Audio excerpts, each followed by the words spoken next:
വളരെ കുറച്ച് സമയം ഈ മന്ത്രമുഖരിതമായിരുന്നെങ്കിൽ ഇപ്പോൾ പത്മനാഭസ്വാമി ക്ഷേത്രത്തിന്റെ സന്നിധിക്ക് പുറത്ത് അവിടെ താളമേള ഘോഷങ്ങളായി തിരുവാതിര നടക്കുകയാണ്.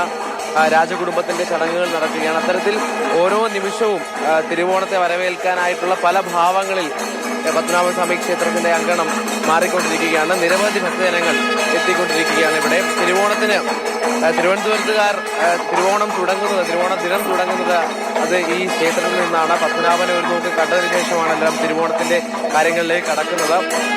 എന്തായാലും ഓരോ നിമിഷവും അനുനിമിഷം താളമേളങ്ങളും ഭാവങ്ങളും മാറുന്ന ഒരു കാഴ്ചയാണ് നമുക്കിവിടെ കാണാൻ കഴിയുന്നത്. നിരവധി ഭക്തജനങ്ങൾ രാവിലെ മുതൽ എത്തുന്നുണ്ട്.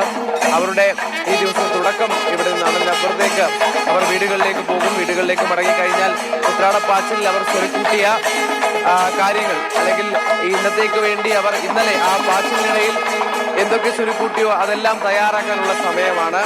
കുറേ ആളുകൾ ഇവിടുന്ന് പിരിഞ്ഞു കഴിഞ്ഞു. അപ്പോഴും ഈ വർണ്ണമനോഹരമായ ആ പൂക്കളം കാണാം. ആ പൂക്കളം കാണാനും പത്മനാഭനെ ഒരു നോക്ക് കാണാനും കാത്തിരിക്കുന്ന ഭക്തജനങ്ങൾ നിരവധിയാണ്. ഇപ്പോൾ ആ പൂക്കളത്തിന് മുന്നിൽ തിരുവാതിര നടക്കുകയാണ്. ആ പൂക്കളം വളരെ മനോഹരമാണ്. ഓരോ നിറങ്ങളും അത്രമാത്രം സൂക്ഷ്മതയോടുകൂടി ചെയ്തിരിക്കുകയാണ്. ആനന്ദശയനത്തിലുള്ള പത്മനാഭനെ കാണാം, അമ്പലത്തിന്റെ രൂപം കാണാം. അത്തരത്തിൽ ഇന്നലെ വൈകുന്നേരം തുടങ്ങിയ പ്രയത്നമാണ്. മനോഹര രൂപമായി നമ്മുടെ മുന്നിൽ വിരിഞ്ഞിരിക്കുകയാണ്. എന്തായാലും മനോഹരമായ കാഴ്ചകളാണ് ഇവിടെ നിന്ന് കാണാൻ കഴിയുന്നത്. അവിടെ അടുത്ത നൃത്തത്തിനുള്ള അല്ലെ തിരുവാതിരക്കുള്ള ഒരുക്കാന്നുള്ള